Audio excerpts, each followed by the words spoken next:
I wiped the sweat from my forehead as I fixed another broken fence post on my grandfather's old farm. From here, I could see my sister's mansion on the hill, its white columns and manicured lawns a stark contrast to my weathered farmhouse and dusty fields. Still playing farmer, Emma. I turned to find my sister Diana leaning against her Mercedes, dressed in designer clothes that probably cost more than my monthly income. She hadn't called or texted. She never did. She just showed up whenever she wanted to remind me of my poor life choices. "What do you want, Diana?" I kept working, hammering the post into the dry earth. "Mom and Dad wanted me to check if you finally come to your senses." She wrinkled her nose at the smell of fresh manure. "You can still sell this worthless plot and come work at the family investment firm. Even an entry-level position would be better then." She gestured vaguely at the farm. I had heard this speech 100 times since Grandpa Jack died 3 years ago. He left the family's prestigious investment firm to my parents and sister, but willed his struggling 200-acre farm to me. Everyone thought he was punishing me for not joining the family business. Only Grandpa and I knew the truth. "The farm's not for sale," I replied just like always. "Grandpa wanted me to have it." Diana laughed, the sound sharp and cruel. "Yes, because you were his favorite failure. The brilliant Stanford graduate who chose to play in the dirt instead of making real money." She wasn't wrong about Stanford. I graduated with honors in environmental science and agricultural engineering. My family had expected me to leverage that degree into a cushy corporate job. Instead, I'd fallen in love with Grandpa's sustainable farming techniques and his strange obsession with the land's geology. "Some things are worth more than money, Diana." "Really?" She raised a perfectly manicured eyebrow. "Is that why your clothes are from Target and you drive a truck that's older than you? Face it, Emma. Grandpa played a cruel joke leaving you this dust bowl." I thought about the secret project Grandpa and I had worked on during my college summers. The soil samples, the geological surveys, the late-night discussions about what might lie beneath these worthless fields. But I kept my face neutral. "Don't you have some hostile takeover to manage?" "Actually," she smirked, "I just closed a deal worth $50 million. What did you make this month?" "Enough to keep the lights on." The truth was, the farm barely broke even. But Grandpa's last words kept me going. "Patience, Emma. The real treasure isn't always what you can see on the surface." Diana's phone chimed, probably another important business call. "Think about the offer, Emma. Mom and Dad won't keep it open forever."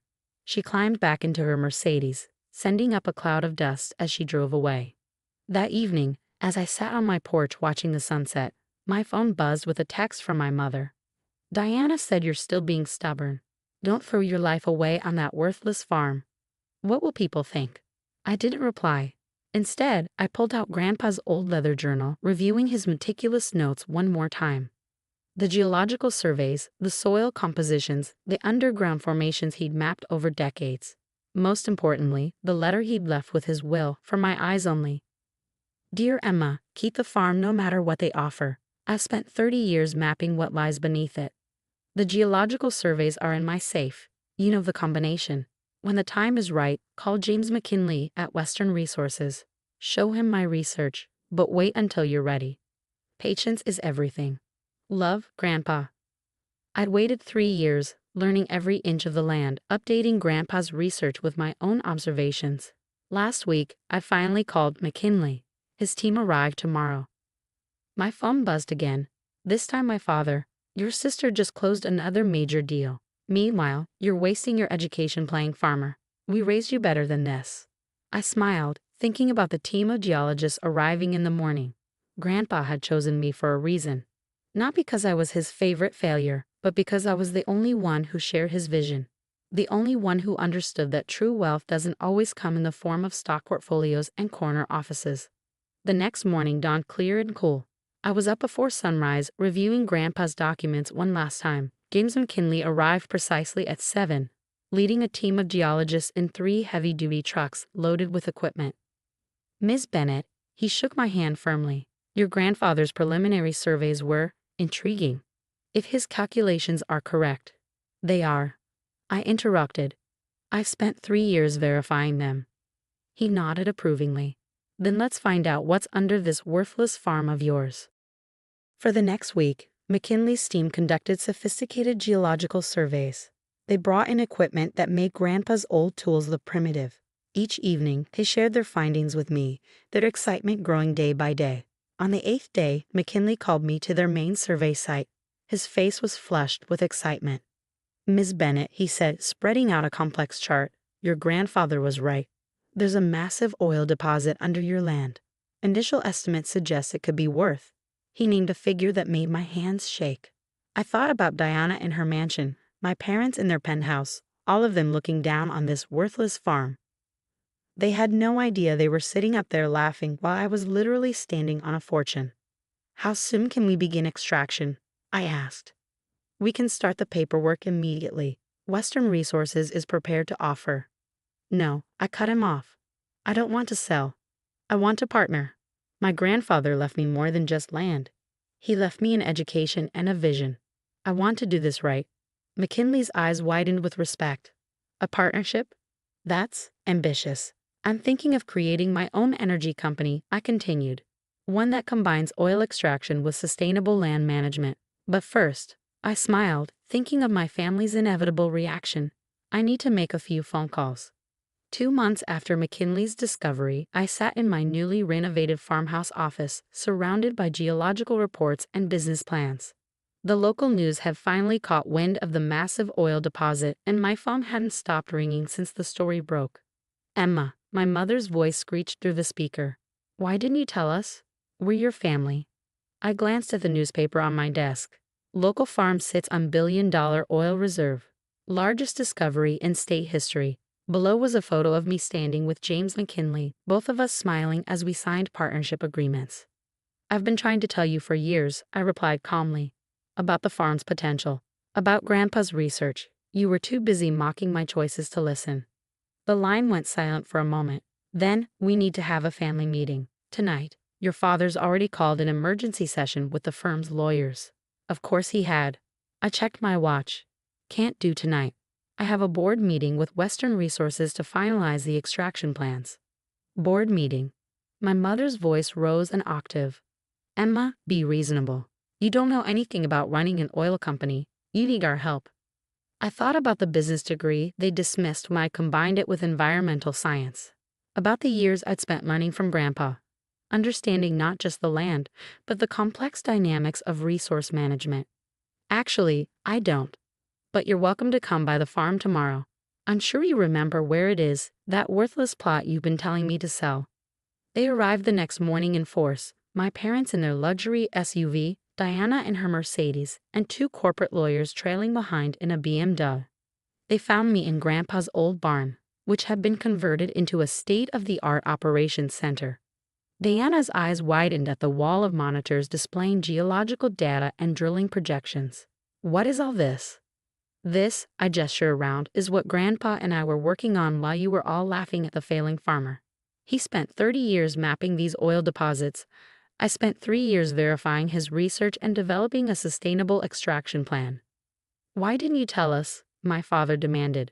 "Would you have believed me, or would you have tried to take control, just like you're planning to do now?" The lawyers exchanged glances. My father straightened his tie. "Emma, be reasonable. The family firm has the resources to handle this properly. We should consolidate everything under one umbrella. Even your umbrella." I pulled out a folder. "By the way, I had my own lawyers draw up some papers. A restraining order preventing the family firm from attempting any hostile takeover of my operations." Deanna laughed, but it sounded forced. "You can't be serious. You're going to try to run an oil company by yourself." "Not by myself." I pressed a button on my desk, and the barn's large screen lit up with a video call.